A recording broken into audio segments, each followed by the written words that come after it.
Good afternoon, gamers, and welcome to another fun-filled episode of Games with Dave. Today, joining me once again after more than 100 episodes on the channel is my very first guest from episode 1, Thilo Graf, and with him is a fellow that in my world needs no introduction at all, the mastermind behind AAW Games, Jonathan G. Nelson. AAW Games is currently preparing to launch their newest and most anticipated Kickstarter, the follow-up to Rise of the Drow, aptly called Rise of the Drow After the Fall. And speaking of Rise of the Drow, I still have this little puppy kicking around. Awesome. I love this thing. How are you guys doing? You know, we're hanging in there. What else can you say in this day and age? You know, just doing the best we can. But we're amped to talk about Rise of the Drow After the Fall and share all this stuff because it's been in the works for a long time. As Thilo can attest to, it's been what have we been working on this thing for like 3 years now? Longer, actually. Longer than 3 years. Wow. The first conception was during COVID, I think, when I first sent the first pitch. It was like 2020 or 2021. I'd have to look it up. Wow, yeah. So it's been in the works for quite some time because in the past AEW, a lot of times we had more of quantity versus quality, right? We'd rush out, okay, let's crank out all these adventures, boom, boom, boom, boom, you know, just cranking them out. And then as we started to get a little bit older, a little bit more mature, and like wanting to get a little bit more quality, and so we started moving into like switching things up instead of quantity, moving more towards quality. So while we still release smaller releases every week on our website on awgames.com, we still in the back side of things where people aren't seeing back in our back little creative workshop, we're always working on something new, and this is one of those that's been in there for a long time. And we just want to make sure that everything's done right, from the art to the maps to the writing to the statistics. Everything is just we just want to make sure it's done the way it should be done. So it's taken a bit to come to fruition, but I hope people are patient enough to wait to after the Kickstarter to get their books till we make everything perfect, because we've upped our quality on everything, as a lot of our fans can also attest to from Gen Con, or if you've ordered our hardcovers online or seen them in gaming shops around the world. The quality we've just pushed everything up. You know, we want to do the best quality on everything we do. So it takes a bit of time, but I'm glad that you guys have been patient, and we're here today to also share a lot of little details and hopefully even some spoilers. In past interviews and stuff, we'd be like, no, we don't want to give too many spoilers. But what I was thinking is maybe this interview, we can even start talking about some of the player guide side of things, so the players can hear some stuff, and then we can have a cutoff and be like, okay, if you're a player, get the heck out of here, because now we're talking to the GMs or something like that, you know, because we want to throw some of those cool things in there and tell the GMs what's in this book without spoiling it for their players too. Or maybe you can turn them into GMs. There's always a need for more GMs in the world, so that guys like me that are the forever DM can actually play. You know, totally. It's like I play in a local group, and we actually have a rotating cast of DMs. So once a week, we're playing a game, and it's so nice for me. I was always the DM, and I love DMing. Don't get me wrong. I mean, I absolutely love it, but I also do this for like a living, right? So it's like I also am writing all this content, working on all this stuff all the time.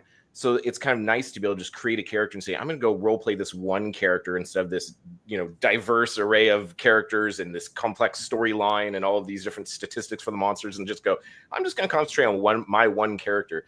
And there's something really nice it just feels like a breath of fresh air. And I encourage all DMs to do it. It also gives you a nice perspective to step back and be able to see and go, oh, okay, this is, and every DM has different things that you'll be able to riff off of and go, wow, I really like how this DM role plays, or I like how this DM creates some puzzles and riddles or some like little things that make it more interesting, or I like how this DM does does their skill checks differently or does a mechanic differently. And so every single DM that you play with, you'll learn something new. And I encourage even people that are afraid to DM, just get in there. Most people are going to be pretty forgiving, and they're going to encourage you and help you along the way. I mean, everyone should have the experience. I think it's a really cool experience. It is. Both are really fun, you know, and it's of course. You know, I haven't been able to play or DM for a while, and I got to play with my old group this past couple Fridays ago. Nice. And I have never laughed so hard getting to play. And like you said, it's a breath of fresh air. I got done with that and I was like, man, this is great. This is what this is all about. Yep. Is the feeling I've got right now. So yeah, when absolutely. you step away and you're like you feel like it's almost like you feel reinvigorated. Do you get that kind of Yes. feeling? You step away, you're like, oh man, you got some social time with your friends. You got to play a game. You got to express yourself, and you got to have an experience together, a shared experience, not just a video game or something where you're staring at a screen, but a Yep. shared experience with other people. There's just nothing like it. There is nothing like it. There is not. Oh, go ahead. Were you going to say something, Thilo? Absolutely agreed. I mean, I keep telling people that I'm one of the worst players that you can potentially have in any game, because I'm essentially the forever GM. And for me personally, playing games is essentially usually about, I need to play this game from the player side so I can see how it feels from the player side and how it works out. But I tell people usually when they offer like, hey, I want a GM for you, I tell them, are you really sure? Because I'm going to pick apart all of your tactical decisions, all of your rules, and I'm probably going to know them all by heart. So, are you really sure?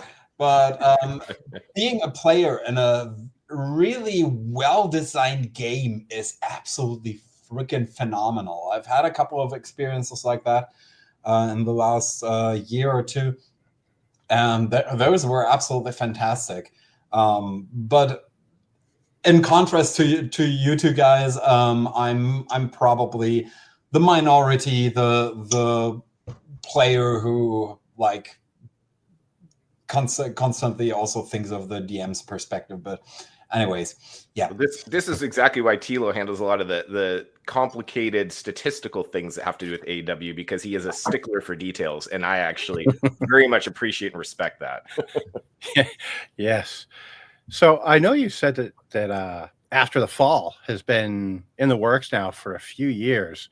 What was it that made you want to revisit the Rise of the Drow world after Rise of the Drow? Yeah, I mean, I'll start out and then I'll let Thilo take it from there. I mean, we took the torch, right? We took the torch from Rybalka, and it's crazy because this book has sold so well, and it's consistently sold and still is our bestseller. People love the Underdark. People love Drow. They want to have this experience. There's so many fans of, like the Dritsto Erden books. There you go. There's, the Drow of the Underdark, the various Forgotten Realms books, going all the way back to, the original Gary Gygax modules for AD&D First Edition. The Drow have been something that have been intriguing to us for a very long time. And so something about the first Rise of the Drows, all these people, want to go and explore the Underdark, and they did that. We gave them all these tools. We gave them the railroad, then we gave them the sandbox, then we gave them the story and the plot and the different ways to take it on, and all of the extras and the supplements and mini dungeons to add on to it, and all of this extra stuff. And so people have been exploring that, and people are still even just now starting their journey in Rybalka, heading off and chasing off after the Drow during the eclipse. And after all of these years, there's still a question that's kind of gone unanswered, and that's, when do I get to play the Drow? And so we've had this experience of looking at things like, hey, we're the quote unquote good guys up here from the surface, and we're delving down into your realm, right? But we thought, well, what if we came at this from a different angle? And the main kind of idea, the original thing that kind of kickstarted all of this, at least in my, and not the Kickstarter, but kickstarted all this in my mind, was I was thinking, imagining this idea of, instead of choosing race, you would choose one of two. You would choose, I'm playing a Drow or I'm playing a Drider. And then instead of that, you would be choosing your house, and your house would give you certain affiliations, certain boons, and perhaps banes. And it would also give some element of intrigue, where even if you have a group of players who are all working together towards a common goal, that there's also this stuff going on behind the scenes. And in this particular situation, you're trying to survive. So you can't just like backstab the other Drow in your party. because that would end kind of your whole ultimate mission would then be set. You would have sabotaged your own mission. Everything else will fall apart. So it's like you have to figure out, well, how do we work together, even though we all have different aims and different ambitions for our individual houses? How do we all work together to overcome the common enemy? And that's where I'll pass the torch to Thilo. In that, in the first Rise of the Drow, we came down into the Underdark. We visited Holoth, the Drow city, and we went to House Gullion's main base of operations, Tolgoreth Tower, which was magically created, this huge stalagmite that was infused with power and grown exponentially and expanded into a tower. And Matron Maelor was at the top of the tower with this artifact called the Vidre Facte. And when this thing was removed from power, when this thing was taken out, the entire tower crumbled, and not only that, was imploding because it was transforming back into a small stalagmite, right? And tongue twisters here. And as it was shrinking, everything inside is getting blown out everywhere. There's a portal to the demi-plane of venom in there, all this stuff. So this thing's collapsing, and so this big catastrophe happened in Holoth at the end, and the characters go off to slay the final matron in her ultimate dark angel form in the demi-plane of venom. Well, all of these things are transpiring, right? And the good guys win and everything's destroyed, right? But that's where things take a turn, and now we're kind of flipping the script. And I'll pass the torch to Thilo here so he can tell you a little bit about where we're going from here. Very cool. And he can set the scene as well. So you've probably read the Drizzt Do'Urden books. You have played Rise of the Drow, right? Or perhaps you haven't, and Jonathan's summary right now was essentially everything you needed to catch up to. What you need to know is the Drow are not just one of the subterranean races. They are the dominant species, the dominant culture of the underworld. That's how we portray them. That's how pretty much all of the grand fictions portray them. They are incredibly potent, incredibly smart, incredibly deadly. So at one point, those people from the surface, just a few of them, come down and they essentially attack the usual cycle that in our world, she's called Naraneus. In other worlds, she's called Loth or Lolth or what have you, has engendered to make her Drow better, and deadlier. Namely, this constant cycle of one house takes dominance, there's war, there's conquest, and then everything falls apart due to infighting, and so on and so forth.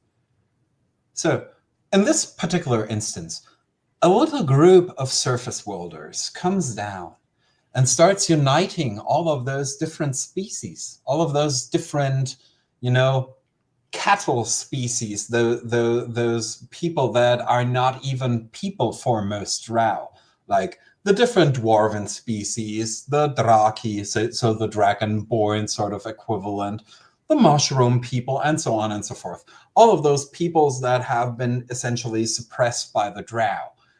And they unite them, and then they go into Holoth, and they actually manage to beat the first house. What do? They create a power vacuum, as has happened countless times before. You can read it up in the Drizzt books and the War of the Spider Queen series, and so on and so forth. The fall of the first house, what happens? The only logical thing for a Drow society that's cutthroat, that's built on survival of the fittest above everything else, and fittest in this context meaning the most devious, the most backstabby, the most evil one, essentially.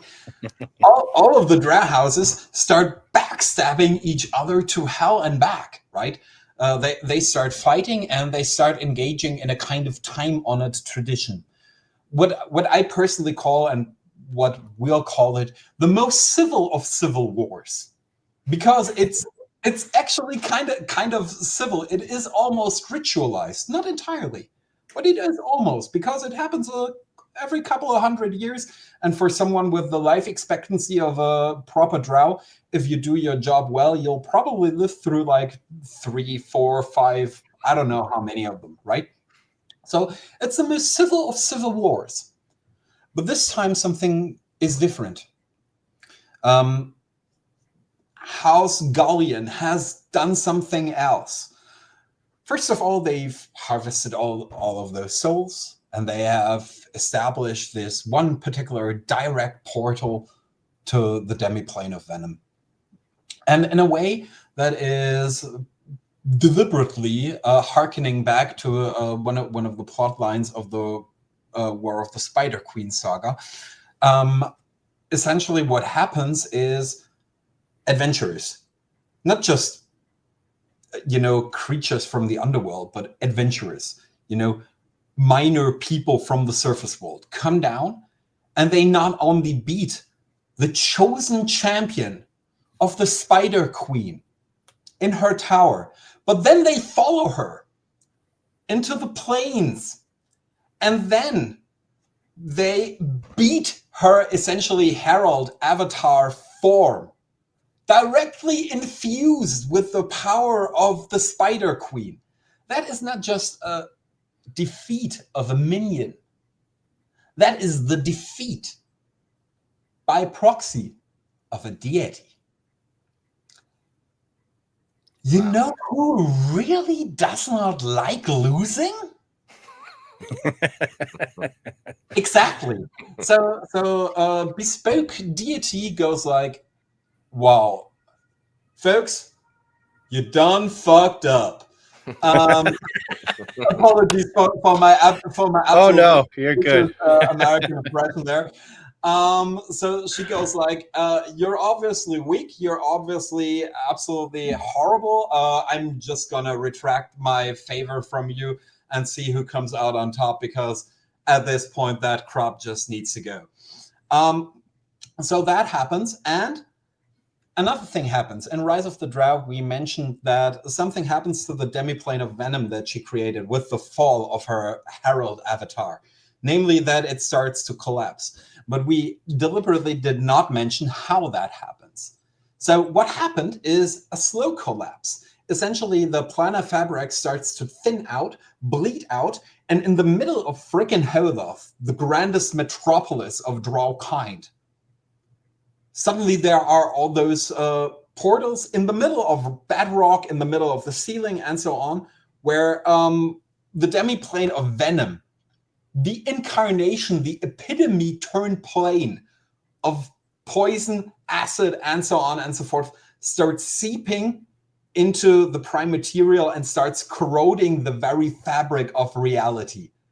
Essentially, Tolgorith Tower not just imploded upon itself, but it became kind of a almost Stalker-esque ground zero. If you've read Tarkovsky, that's kind of one of my inspirations for that, for essentially this ginormous Venom fallout. So the heart of the city, the heart of the power base, collapsed.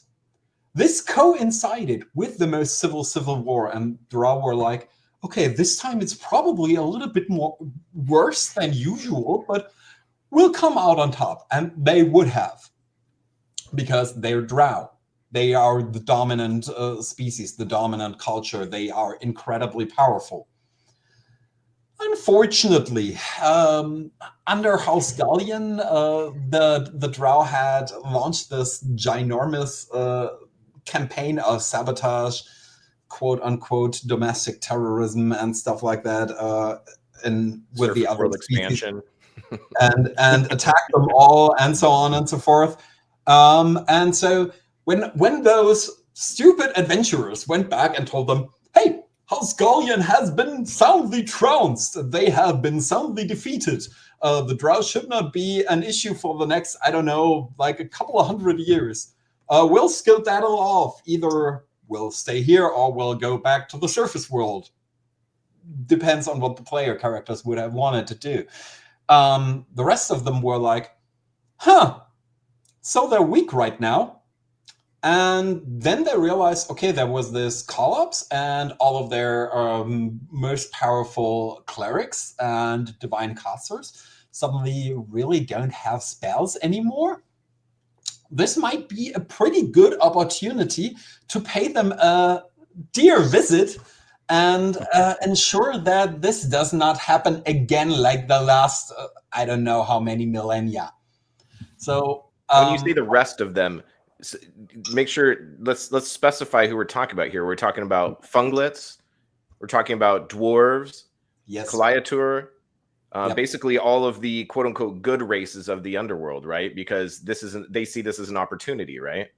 Oh, and a ton of the bad ones. I mean, if you're, for example, blood drinking a hooling, if you're like, for example, one, depending on how you define the Caliatur, if you're kind of an agent of a mineral or something like that wants to, collectivize all sapiens in its own form, then you're obviously one of the good guys. But all of those people essentially got together, including the hellbound dwarves of the Gitwork with their infernal conscripts. And they were like, yeah, we need to do something about the Drow while we can. So they formed the coalition. C for coalition.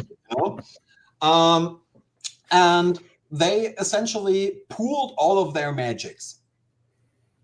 And that is freaking scary if you start to think about it. Mm-hmm. If you think about, for example, dwarves with all their stone shaping, with their siege engineering, with all of their different tricks, with their ancestor spirits. If you combine that with another dwarven subspecies, our take on the Duergar, the Dvergr, who are all about destroying stuff, who are brilliant sappers, who know how to essentially make magical dynamite. If you combine that with fungus people who have spores that allow them to control your mind and to govern your body and stuff like that, and an aquatic species that can use sonar to predict the future. They are blind, and their perception actually stretches moments into the future. If you pool all of those species with all of their different magics and all of their different powers, you get a freaking all-conquering juggernaut. Yeah. They waltzed into Holoth, the heart of Drowdom, essentially. And the impossible thing happened. Weakened by the Hour of Venom, when essentially the demi-plane of Venom collapsed into the middle of the street, creating like a ground zero there, and the most civil war, the Drow were beaten, soundly, crushed, defeated, vanquished, smashed. 5 years later. 3 years later, I'm still contemplating on that regarding the timeline. I'm actually still running a couple of different simulations because I'm that OCD when it comes to that sort of stuff. Essentially, the coalition have established a new city on top of Holoth, and it's called, get this, it's beautifully saccharine, Hope Home, because it represents the hope that we can all live together and that the Drow can be proper members of the community of the subterranean realms. This new city encompasses re-education facilities and essentially makes the Drow scavenge the venom-bound wasteland and potentially, gather all of those nasty Drow magical artifacts so they can be brought to the Forge of Redemption, where the Dvergr specialists break even artifacts down and crush them and use the magic energies to create new and better and friendlier weapons or armor and stuff like that. So essentially the Drow start at the lowest they will ever be, ideally. And they start within a part of this incredibly oppressive and dangerous surveillance state that is powered by the combined magics and tech of a whole bunch of different species. And the idea is essentially resist, revolt, escape. So it's all about reclaiming power, self-determination, and finding a new way for the future.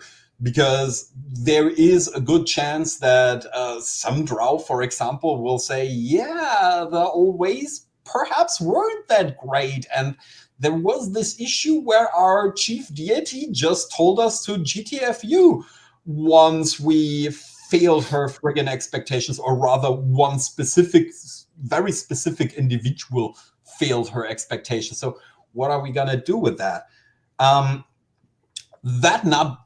That being said, it's still about Drow. It's not about like we're playing now a couple of lawful good paladins who are going to do essentially everything by the book. None of us has stealth or something like that. And that is also governed by the rules, as Jonathan just mentioned. You have to be Drow or Drider, and there are a couple of things you definitely have. Namely, you'll need to be halfway decent at infiltration.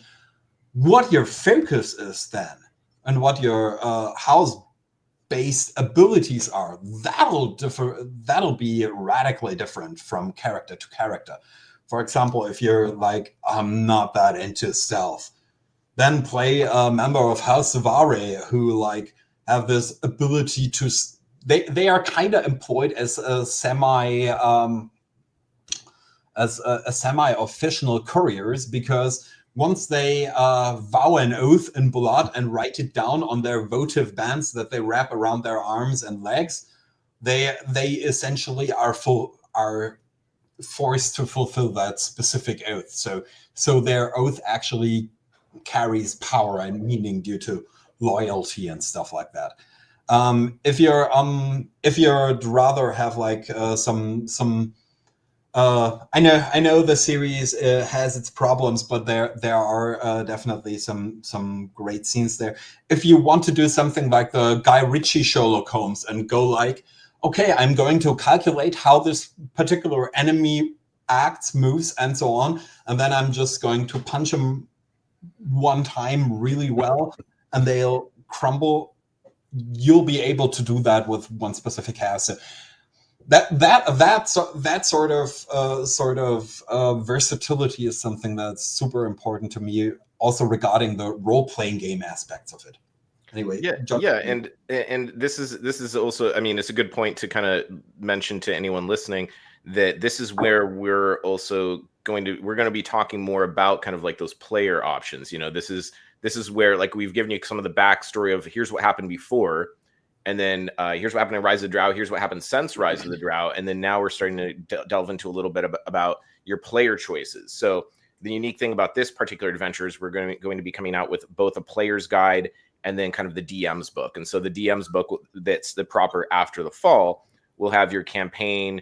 It'll have the adventure and any notes and additional information, statistics, bestiary, those sorts of things that the GM needs.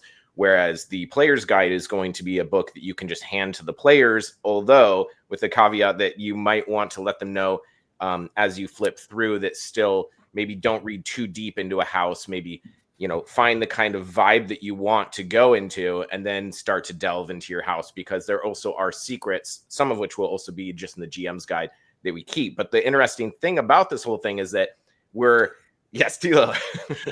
I just want to mention that sort of thing. In the player's guide, as designed right now, I don't know if that'll change, but as designed right now, there is no GM spoiler in there. So if you're a player, you can just read the entire player's guide. That's okay.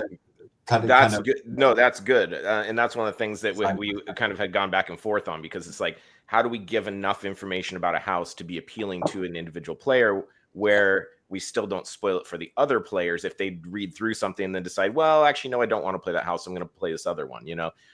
Ultimately, I mean, the really fun aspect of this is that typically, if we were to play your standard Drow adventure where you're actually getting, not that there is one, but where you are playing the Drow, everyone would just end up killing each other. It'd be a TPK.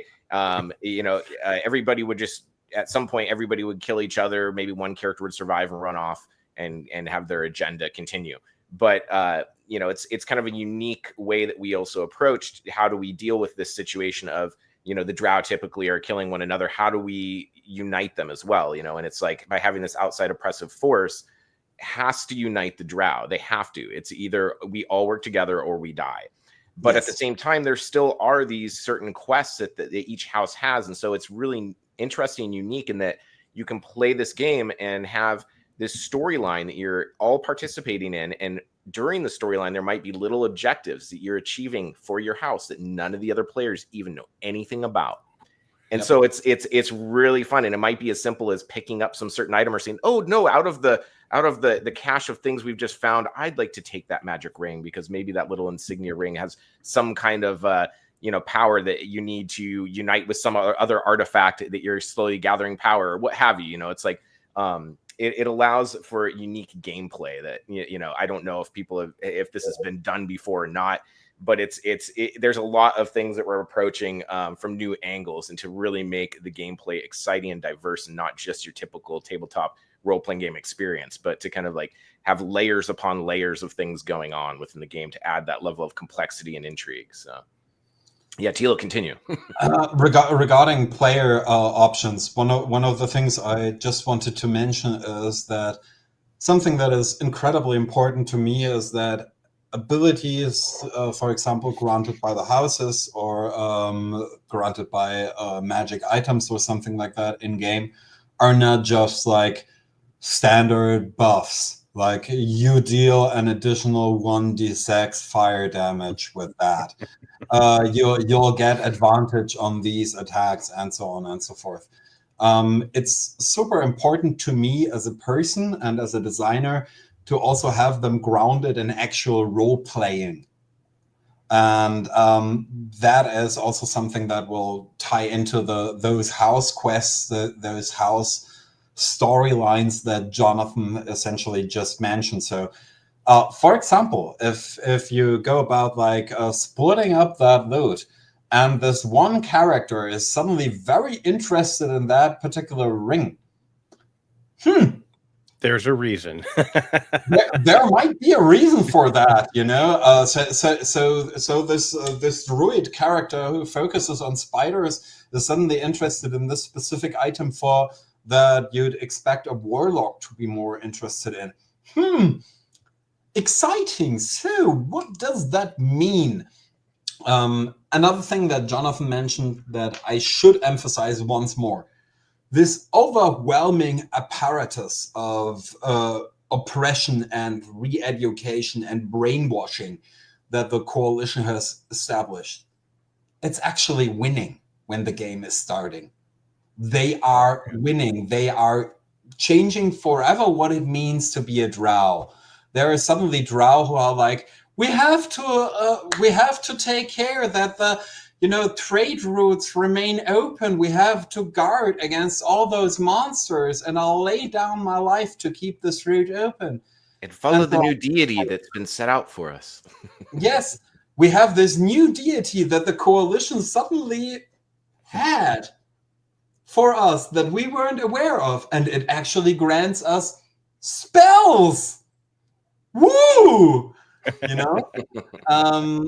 are a lot of interesting tidbits, and considering this overwhelming force, having a couple of Drow who are like,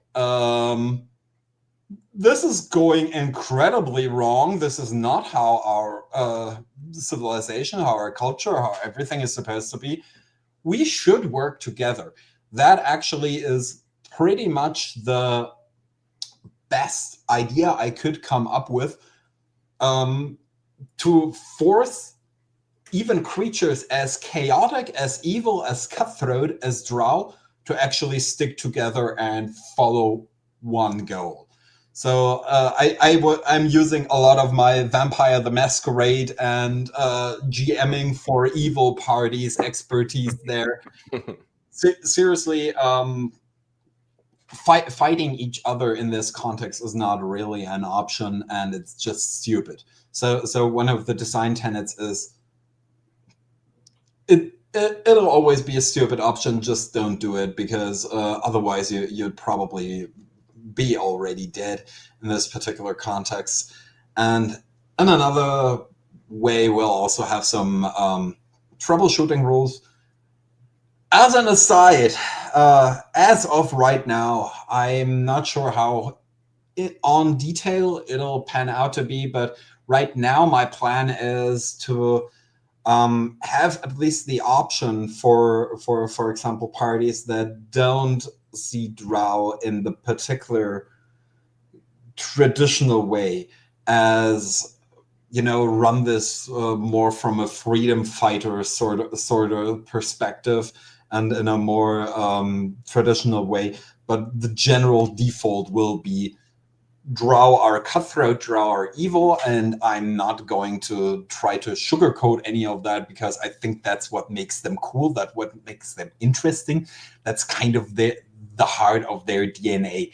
And there are people who dislike that sort of notion, and I think it's important to actually talk to everyone who feels like that, and make sure they can still have fun with what we present. But the default premise is simply that they are Drow, as seen in fiction, as seen in Rise of the Drow. They are not cuddly, friendly surface elves with like a... They're not cuddly little elves like Yeah. with like a different paint job, right? Yeah. But keep in mind, though, I mean, just like anything, I mean, we don't ever want to take away full player agency. So if one particular player is like, no, I really want to play a lawful neutral paladin per se, yes, like they can do that. There's no, we're not going to necessarily take away your ability to choose your alignment. That said, it would be kind of the not the norm in Drow society. Yep. It would be kind of like if you're a surface dweller, dwarf, blacksmith who's, chaotic evil. It's like, yeah, they're around, but they're not like as common as like maybe a lawful good dwarf or a neutral good dwarf or what have you, Yeah. So it's been quite a while since I actually checked that out, but at one point we have been doing some playtesting, and one player came up with this concept of like a character whose one true love was an erstwhile Drow slave who was turned into a Drider, and not just any Drider, but one of the failed Drider. If you know our Drider of the Underworld booklet, failed. They don't have a fun existence, right? They're more monsters. Yeah, they're more of the monstrous freaks of nature, mutated Driders. Yeah, they are incredibly mutated and in consistent agony. And so this particular Drow then went no, and actually had like this Drizzt moment, whereas their love interest, essentially the newly turned Drider, was another player who was like, I'm insane, I'm going to slaughter everything is pain. And this direct opposition was incredibly funny, and worked incredibly well in the context of the little bit that we managed to playtest way back when.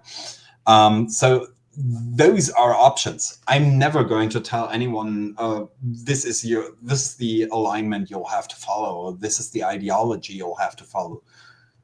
Note, though, that you'll have to try to stop the coalition, because if you just say they are right, I'll just submit, then there's no adventure. It's essentially the same thing, like, oh yeah, the dragon just burned our village down. Okay, I'll just build a new farmstead and then have that burned down and repeat ad nauseum until I'm also caught in the dragon fire. There's always the option to potentially say, yeah, I'm not engaging with an adventure, but if you surrender, game's over. Yes. Right. The GM officially wins. I love the sound of this because it sounds like the ultimate campaign of subterfuge. Oh yeah. And the only phrase I've had running through my head is the enemy of my enemy is my friend. Mm-hmm. And that's all I keep hearing echo through my head while Thilo is talking about this, is just of like, you're my friend for now, but once I get that ring, watch out. Mm-hmm. You know, it's like yeah, once the coalition's been cleared out, and at some point here in the future, it's going to take a lot of struggle to get there. But if we're able to overthrow this coalition, yeah, watch out, whoever comes out on top out of this group, and that could be in itself could be like a really interesting end game when we do reach the final end of this thing. And this is just the beginning of a much larger story that we're wanting to tell, and we're not going to really give away any of those secrets yet. But we do have more planned beyond this. So, but also that said, I know we got to wrap up probably soon, but if maybe Thilo, if you want to name off just a few of the houses and like what kind of, for the players that want to know. And then after that, I just want to talk a little bit about like kind of the in a way, Metal Gear Solid inspiration in the next section. Yes. So there are essentially a whole bunch of Drow houses that I'm incredibly fond of.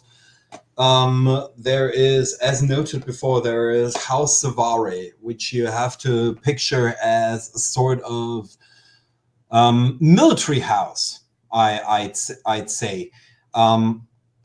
If you think of essentially a former military house for a Drow city, they are fast, they are deadly, they are well versed in the martial arts, but they're also all about, because if you want to be a military house, you have to kind of sit out the usual issue of the fluctuation between houses and the fight for the top and stuff like that, and the most civil wars, because otherwise you'll never get to the top.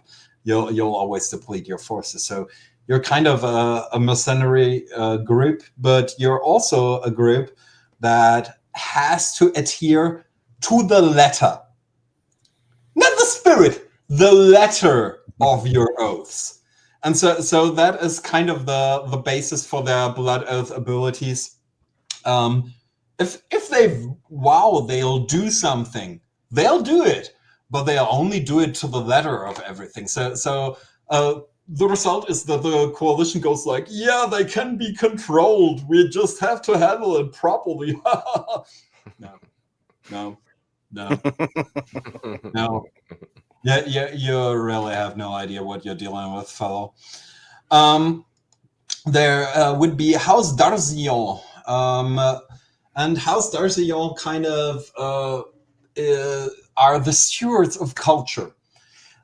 Just think of, for example, decadent fin de siècle French absinthe culture symbolists and so on and so forth, with their aristocratic salons and everything. They are at the cutting edge of decadent culture. They play music on strings of blood, literally, and they can actually play other people through their blood as though they were instruments.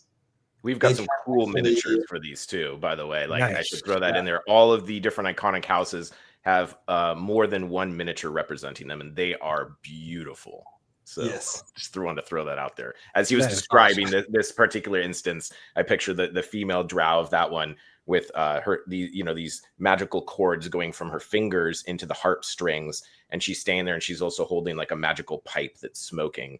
And it's just, each one looks so unique and different. And we're going to have, both, you can play the iconic pre-gens that we'll create, or you can create your own, but at least gives you inspiration for your house or a miniature to play along with your house. But that's part of the Kickstarter as well, I should mention, is that we're going to have extensive miniatures. But sorry, Thilo, continue. Then there's House Maljuvante. I've actually already kind of hinted at them. They are like the brilliant analytic minds, because every prime culture essentially needs their analytic minds, the people that look at something and that immediately see the patterns and stuff like that. So if you're one of the people who like look at a page and see the wrong number or the wrong shape or pattern, House Maljuante is kind of like that thing. And they can, for example, take a look at this incredibly complex Magi tech item, or this incredibly complex magic item or thing, and just look at it once, go like click, click, click, bam, instantly understand it, instantly take on all of that information.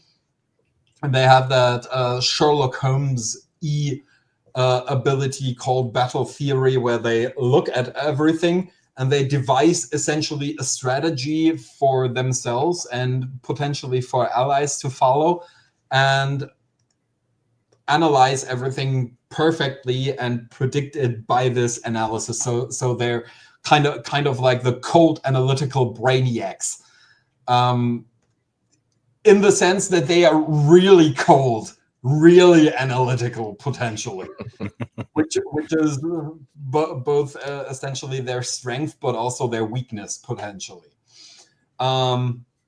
And Thilo, can we get, I don't want to give away all the houses just yet, but I was wondering if we can jump just a little bit, since I know we're probably coming up on an hour here. Can we share a little bit about some of the unique kind of covert operations and things that the Drow will have to do, and some of the infiltration kind of stuff, because that kind of gameplay is something that I find very intriguing, and I think a lot of other players and DMs will as well. For sure. I'm a total sucker for essentially stealth gaming, and my very first kind of ultra brief pitch was tactical espionage Drow action. So based on essentially Metal Gear Solid. Huge fan of Thief the Dark Project, huge fan of the old Deus Ex games, and I found that D&D in particular and most corner and core role-playing games don't do that well a job when it comes to infiltrations. And even those games that are focused on infiltrations, in my opinion, don't always do a great job regarding infiltrations. I'm a sucker for Shadowrun, for example, for Cyberpunk, and so on and so forth. The thing is, they're supposed to be infiltrations most of the time, and I love planning and stuff like that. But I'd actually much rather play the infiltration and not spend like 3 sessions planning this particular heist or something like that. And I wanted to find that sweet spot and make actual infiltration gameplay work. And so what I did was I took a look at the 5e rules, and also at the Pathfinder 2nd edition rules, and also at the new 5e 2024 rules, and a couple of other systems. And I started to think, okay, what works about those systems when it comes to essentially infiltrations, and what doesn't? And I tested and played around with a lot of those, and came to the conclusion that actually fixing that and making infiltration-based gameplay, where you really feel like a team of crackpot and brilliant infiltrators that go into some place and do either the 18 thing or the entire stealth. No one notices that we're even here. The cat's eyes sort of stuff. It's actually not that difficult, and you can still have like those cool Metal Gear esque boss fights, and you can have like mid boss fights and stuff like that, and you can actually rescue an investigation from we have been spotted to everything back to normal and things are changed and so on and so forth, without wrecking the game. And so that was one of the core tenets of my design when it comes to the challenges here. So it's not about hack and slash. There will be hack and slash. There will be plenty of hack and slash for people who want to have hack and slash, but there will also be infiltrations. Yeah, and the coalition has a lot of really, really interesting things that they've adapted to being able to keep an eye on and keep the Drow under wraps. So, I mean, I don't know. I don't think we should necessarily save them as spoilers, Teal. I mean, at least throw out a couple. Okay, so a combination of, for example, detection and biomagic and stuff like that. That we can, for example, see the coalition deploy are essentially. Give me the. We have the shriekers, the shrieker alarms. Oh yeah, well, they're not just shrieker alarms. They are essentially scanners, like the ones you have to pass at the airport every day, essentially, and they scan you for contraband, essentially. But they're alive, and they can, as they're kind of this biomechanical construct. You can do things to them potentially, interesting things, funny things. There are like these. In Underworld Races and Classes, we introduced like a living gun, essentially, called Sictori. They are like this disgusting symbiote thing that essentially a multi-armed creature species from space called the Herol can use and attach to themselves, and then they have essentially a kind of acid-firing gun. It's a living weapon, essentially. Yes, that's sick. Now think what happens if, for example, the coalition finds a way to take these creatures and, with the help of like those crazy mushroom folks, make them larger, make them grow, and make them autonomous. You are devious. I love it. Yeah, just wait till you see some of the monsters in this thing. They're really freaky and very original. I cannot wait for this. Yeah. I am so excited for this. For either of you, is there really any part of this that when you worked on it, it had you so excited that you couldn't go to bed that night? Thilo, hold on, Thilo. You've talked a lot, so I get to talk a little bit. Yeah. Oh, honestly, just the aspect of being able to like, instead of choosing quote unquote your race, but choosing Drow or Drider, and then having the house choices. I've been very excited. I've never been so excited about making like a player's guide, because I, imagine myself, my own group of players, and a lot of the fans from AEW that already love our stuff. I just imagine just the session 0 of After the Fall will be an experience in and of itself. I think that the session 0 is going to be just fantastic, and it'll be a great opportunity for the GM to step off and talk to individual players about their individual houses. And maybe if a couple of players are part of the same house, they go off and talk with the GM. There's just going to be a lot of like planting seeds and then letting those seeds grow. And so that part I'm very excited about. The other thing I am also excited about is the aftermath of Tolgoroth Tower and what's happened with the demi-plane of Venom. And the very first adventure will take place there. And we won't give a ton of spoilers or anything about that, because I also know we don't have much time left. But that is the other thing I've been very excited about, is what's happened in those ruins of Tolgoroth Tower. How is the demi-plane of Venom influencing what's still there? What's living there? What things have evolved or mutated there? It's like that whole area is one of those things. It's like almost like you get to go to the plains at level 1. And that to me is it's just amazing. Like I can't wait for session 0. And I think session 1 and 2 are just going to be incredible for After the Fall. I mean, not only that, I mean, obviously and far beyond, but I'm just super excited about just those introductory sessions. I'd love, once we start to get into some larger play testing, for groups to be able to share how their experience is fleshed out, and then take those and put them into some blog posts and things to help other GMs as they're getting started with navigating a session 0 and whatnot, and session 1 and into the After the Fall. So those were the things that I was super excited about at first. There's many more. On a side note, I want to say we can go as long as you guys want, because I am having an absolute blast. I don't have any like real time constraints on my end right now. So if you want to keep going and beyond the hour, I am all for it. Yeah, we could talk a little bit more. I mean, we could definitely get to the point where we say, okay, here's where the players leave, and then GM stuff. But before we do that, Thilo, what were the things that kept you up at night in a good way from after the fall that just keep your brain going? Okay, this is going to be incredibly meta.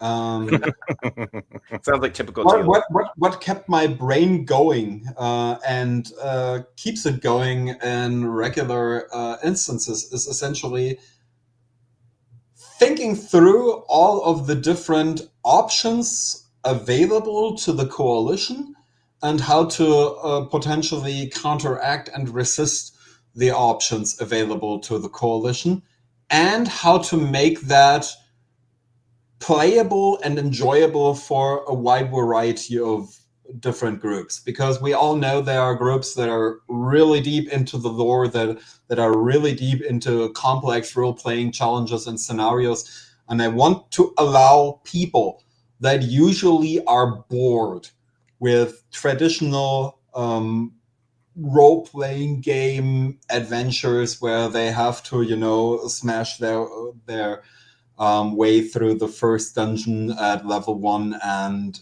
without that much going on. I want to offer something absolutely radically different for those people, but I still want to get people who just want to have their story presented to them in a way that allows them to quickly dive in and play it without having to engage on detail with absolutely everything. So essentially the conceptualizing for how to make session 1 after session 0. Jonathan already mentioned it, session 0. I'm super proud of that concept. I absolutely adore it. How to make session 1 either like the transitional session or like the first session of several for a specific group. How to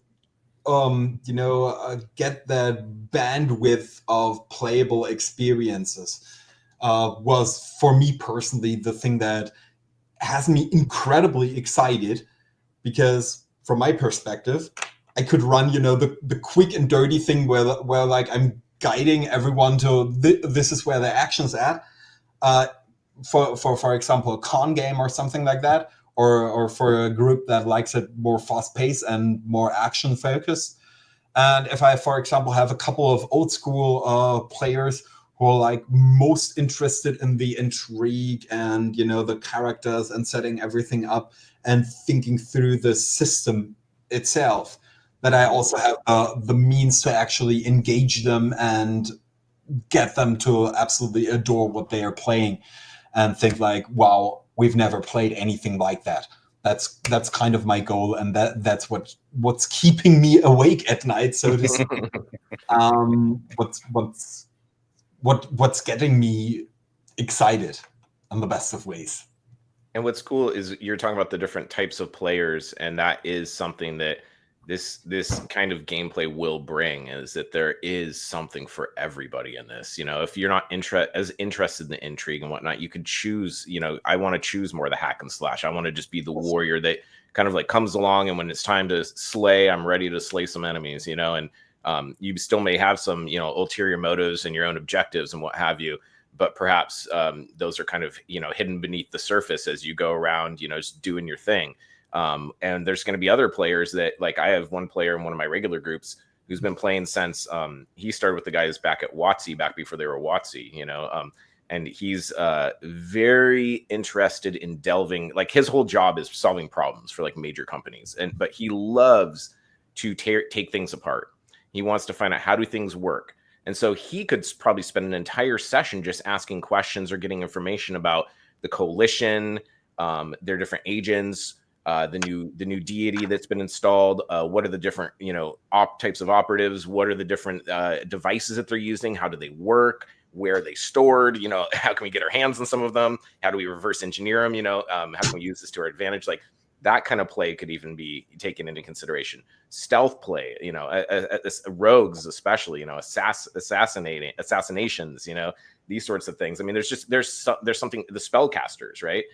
there is something unique for everybody. I mean, maybe even one of the spellcasters is utilizing their spells to get past some of those safeguards, to get past those shrieker scanning devices with some contraband. You know, contraband could be something like a Drow artifact or a Drow item that maybe still is connected to Nereneus, the spider goddess, and has, you know, some of that imbued power from that now is considered contraband and banned in the city. And maybe they need to sneak this thing around. So the wizard might be like, okay, well, I'll carry that and I'll be able to cast a certain spell to protect against them, you know, shield them from detecting it, what have you. But there's definitely something for every type of player and every type of class in this adventure that will make them have a spot kind of in the limelight, or outside of the limelight if they wish, you know, if they want to just stay in the shadows.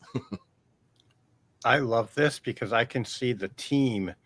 Like, you've got your guy that moves to the front to disarm the trap, the next guy that moves up to the front to cast a spell so that people can get by, like, without a trace or something. And this is going to be so much fun. It's going to be a blast. It's going to be a blast. I can't wait.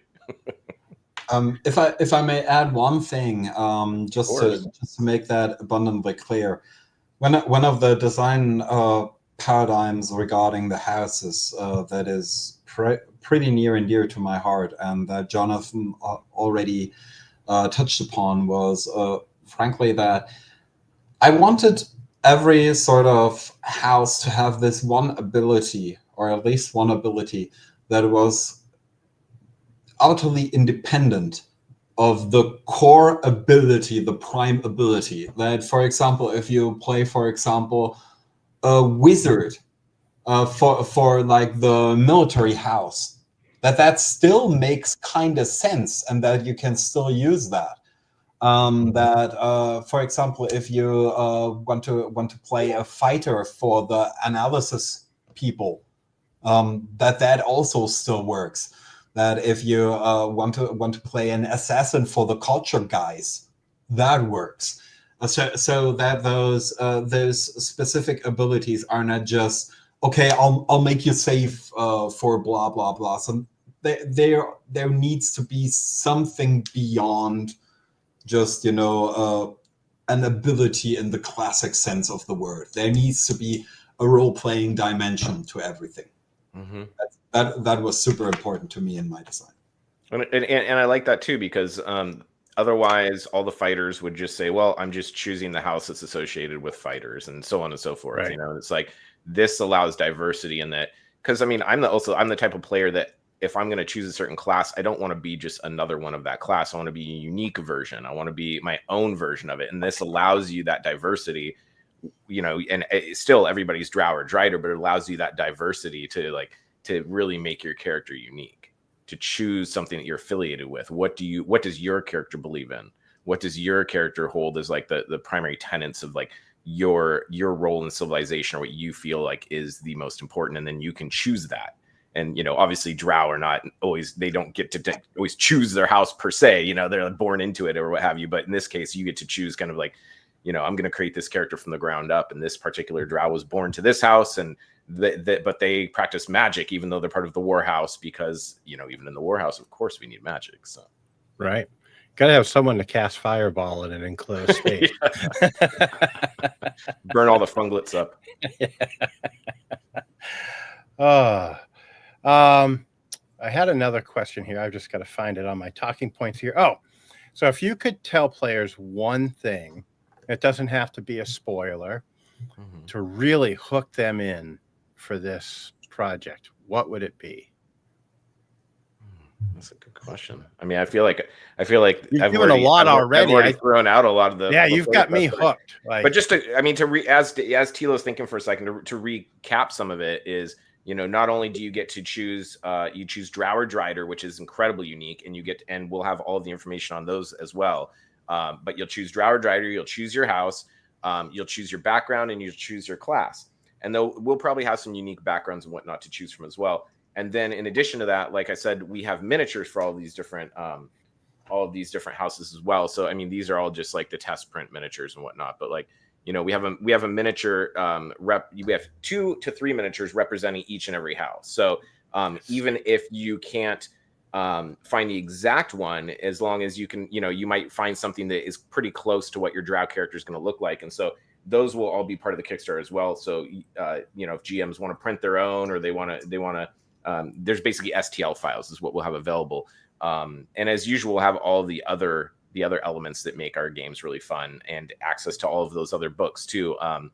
Like Underworld Races and Classes, and Occult Secrets of Underworld, and some of these other books like that. We'll probably have something that tells players, like, here's what you can and cannot choose from or whatnot, but we'll be able to provide a lot of that information, maybe include that as a supplemental PDF free for backers as well, so that they have access to some of that content. Thilo, do you have any additional goodies to share for players? Let me think for a second. I know we have some of the each house. Actually, I can pull it. Okay. I think internally, refuse, resist, survive, sabotage, escape, and emerge would be my 6-word taglines for this particular saga, because that's what it's kind of all about. And it's kind of curious, but considering geopolitics these days and so on and so forth, those words feel like mantras to me on a personal level as well. So, woohoo! So yeah, that's probably how I'd talk about that without getting into specifics. And the other unique thing for players too is whether there's a player that wants to create a character from the ground up and do every single detail, they'll be able to do that.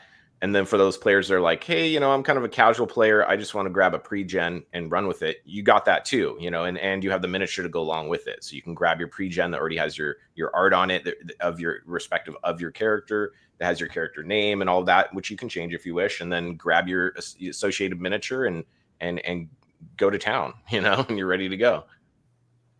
If I wind up playing and not GMing, I'm going to end up handing over a thesis basically to the GM of, like, this is my character. And boom, it'll rattle the table when it hits. That'll be a session 0 and a session 0.5 for the GM to like digest everything and make sure he or she understands everything that's going on. Yep. With the player aspect of things. This is the cohesive thesis of my entire character's Weltanschauung. There you go. So I've got another 15 or 20 minutes, and then I have another appointment that I have to get off to. But that said, did we want to go ahead and have a cutoff here for players, and then have some GMs, some spoilers that are allowed for the GMs to listen to, whereas players need to kind of like check out at this point? How are you two on time? Players, you're okay on time, Thilo? All right, so players, this is, if you're listening, this is your time to check out, because spoilers will be no fun. I mean, what's the point of playing the game if you already know what's going to happen? So this would be a good time to step away and end the call and close your browser window. And the GMs can stick around to hear some little spoilers. Maybe we'll talk about like what's going to happen in the first game session or two. So Dave will tell folks when they can skip back in. We'll probably just carry on about the hour and 8 minute is where we'll want players to make sure to get out of here. I'll put that in there. And for folks that are listening, down below is a link to the Kickstarter. So make sure you head over there and follow along to get notified when this awesome project launches. And also check out aawgames.com down below and check out all the great blog posts that they've already got up about this amazing world that they have built. Thank you. Yeah, so that's our cutoff for players. So if you're still a player sticking around, we know you want to play Drow. We know you want the political intrigue and the subterfuge and everything, but this is real life. So don't sit around, stealthing in the background, listening to the secrets of our world. And it's time for you to go and leave this part to the GM. So, all right, GMs. Let's talk a little bit about first session. Let's talk about when the players kind of wake up and begin to start their day, and living under the coalition rule in Hopeholm. What does it look like? Where do they live? What's their first mission supposed to be? And is this a sanctioned mission by the coalition? So, first of all, congratulations. You've survived Session 0. Yes, you can potentially be kicked out in Session 0. Congratulations. So you've survived Session 0. That means your infiltration of the Hopeholm Coalition has actually succeeded to a point where that very few so far have. You've managed to reach the most prestigious of the so-called DD areas, DDAs, the debris drow areas. This is where your friendly Hopeholm masters have, courtesy of those wonderful Dvergara dwarves, erected, essentially the equivalent of doorless cubicle hive blocks where you're living with the remainder of your friendly team members who all belong to different houses than you, because you really need to learn to work together and get past all those nasty old differences and social denominators like, belonging to a house and stuff like that. And this is where your beautiful and highly regimented day begins. In the morning, or at least you assume it to be the morning, you'll be awoken by this glaring, incredibly loud klaxon noise that is emitted by a combination of weird objects and magics of the coalition, where you'll be told that you now need to get up. This is followed by your wonderful start of the day, where you'll go to some place where you'll be actually fed, because yes, your nutrition intake is monitored by the coalition, and you receive what you need to survive: MANA, mana, or in the long form, mushrooms and nutrients aplenty. Which is delicious. The wonderful, highly processed and delicious food that the coalition has for all of its debris drow. That is actually pretty darn delicious, even though you hate to admit it. And that is actually very helpful, because it heals you up and it actually fortifies you against the extreme venom contamination that you can find outside of the wonderful debris drow sounds that your coalition's masters have deigned to grace you with. So your very first grand task to prove that you're in the right DDA is to go outside into that poison-shrouded wasteland and explore this particularly mostly intact mansion that was left behind. And this one coalition patrol has ventured inside, and none have returned. And this other debris drow troop, they went inside and none of them returned. So, hey, this is your perfect choice to your chance. The opportunity of a lifetime to ensure that everyone knows that you're absolutely worth it. And if you need to prepare, that's no problem whatsoever. You can spend a couple of days here if you really want to, getting used to your new life, to the new highly regimented way of living, where you move from point A to point B and are forced to, do some sports. And if you're lucky or unlucky, you just go into the Funglet quarter, and then there is this like black space. You have no idea what happened. You can't remember a thing. And then you wake up back in your own place, and you don't know how you spent the entire day, but you obviously did, and your muscles ache. And, you obviously did work like everyone else. And hey, with some luck, you might actually meet members of a potential resistance, or find something interesting. Or you might run afoul of someone, trying to find dissenting opinions in the Drow workforce here. Because, okay, I mean, you can't actually cast spells at the Coalition because you just buckle up and almost collapse. It's horrible. It's really painful. And your weapons just slide through Coalition members, and your armor doesn't protect you against the Coalition. And remember, GMs are here. GMs are here now, so you can throw some of the spoilers of why that is. Okay, so the Coalition was really smart. They have started devising very powerful items, actually, magic items and so on and so forth, that they hand out to the Drow, so they can, deal with the venomous wasteland and all of the other dangers of the subterranean realms. Because hand out some regular equipment to them and send them out there, and they just die like flies. So give them some magic stuff. I mean, they're level 1. You get to play Drow. We want some magic, right? Yeah. Of course, you get proper, well-made magic stuff. Actually, dwarven forged, so it's the good stuff.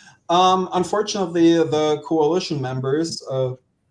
This is deep spoilers. Players, get out if there are any remaining players.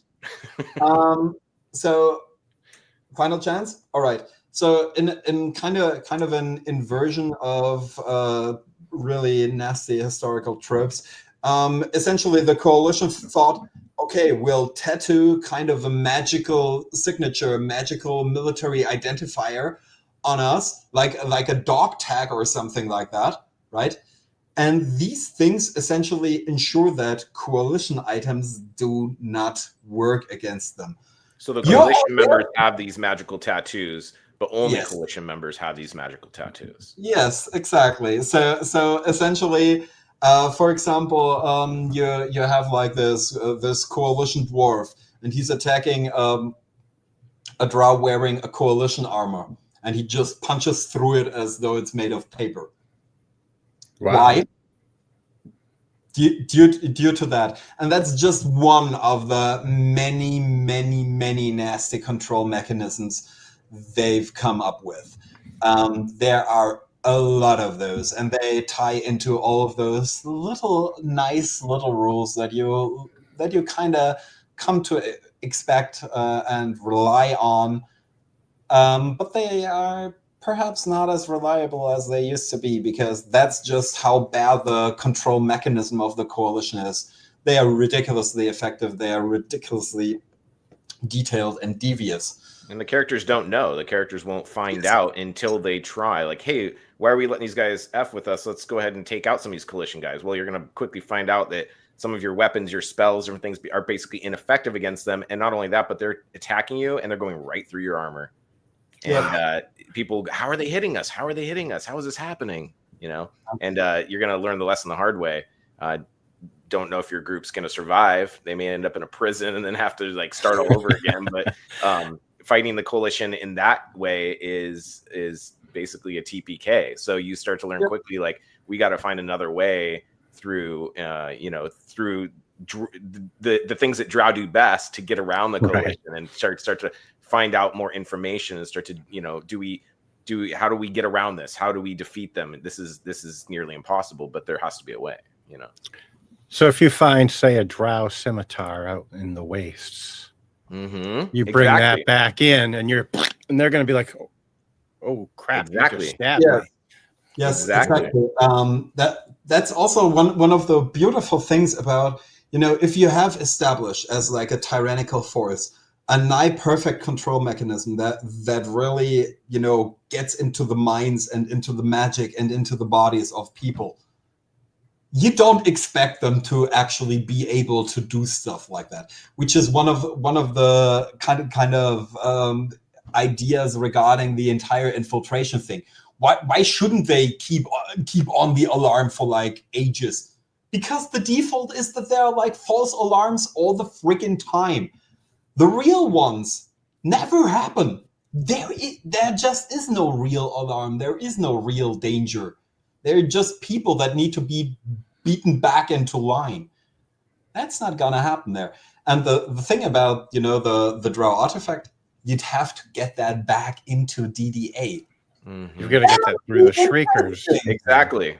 How do you get this So- thing back in past all these safeguards the coalition already have set up because they pre-planned for these kinds of things to happen, right? Yeah. So Oh man, yeah, I and so love you figure out, this. okay, we found this cool ass sword in the ruins. It has this spider insignia on it. This thing seems like it could be very effective against the coalition. How do we safely get this back?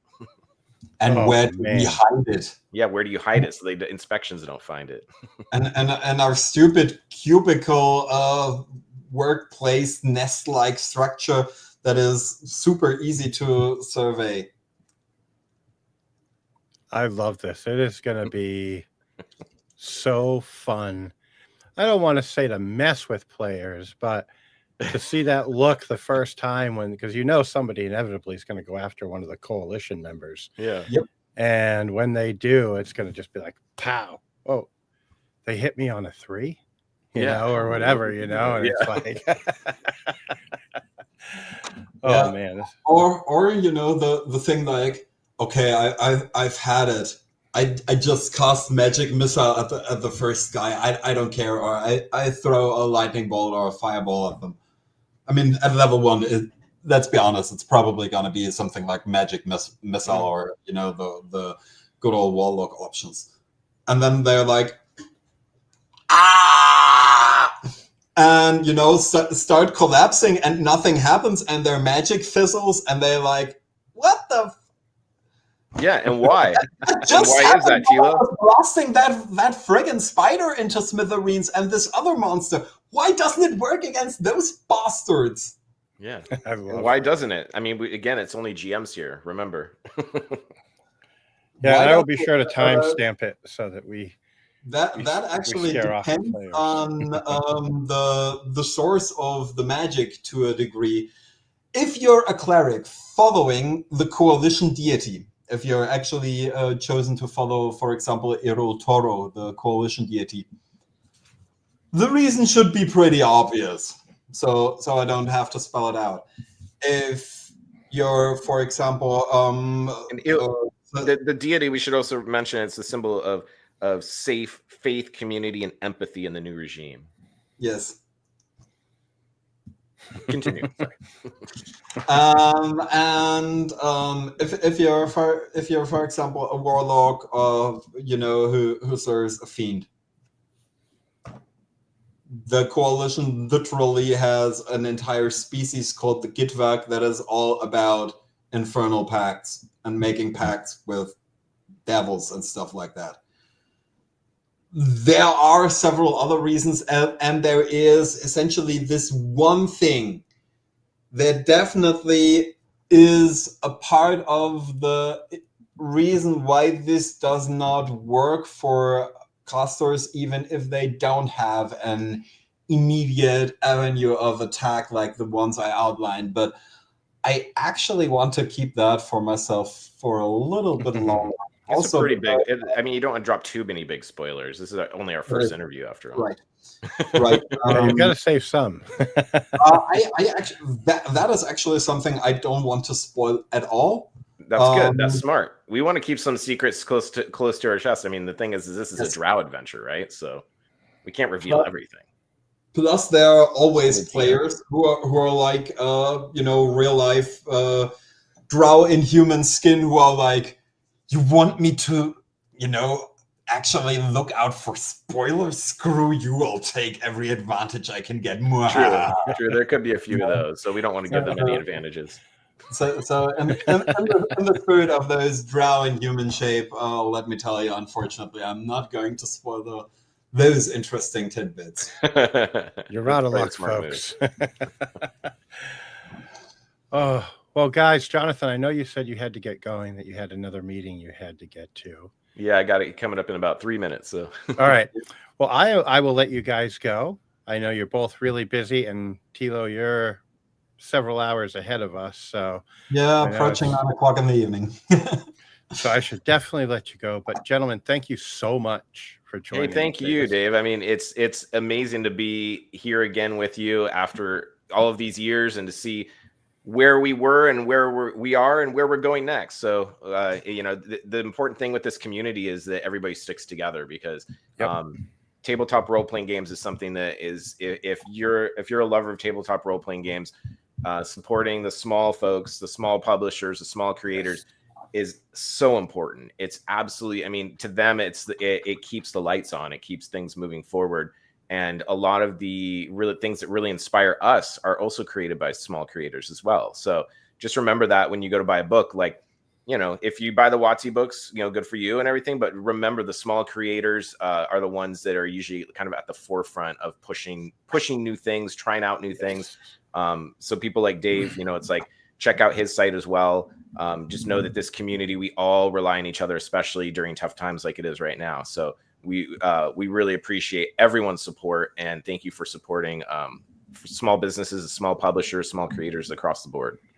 A rising tide lifts all ships. That's the beauty of it with this. And the third-party industry is where it's at. So I agree. Yeah, it is. It is the best people, the best lifeblood of the industry in my book. So yeah. And folks, if you enjoyed this interview, think about giving it a thumbs up, maybe drop a comment. If you've got any questions, drop them in the comments below. Other than that, I do have to let these guys get going.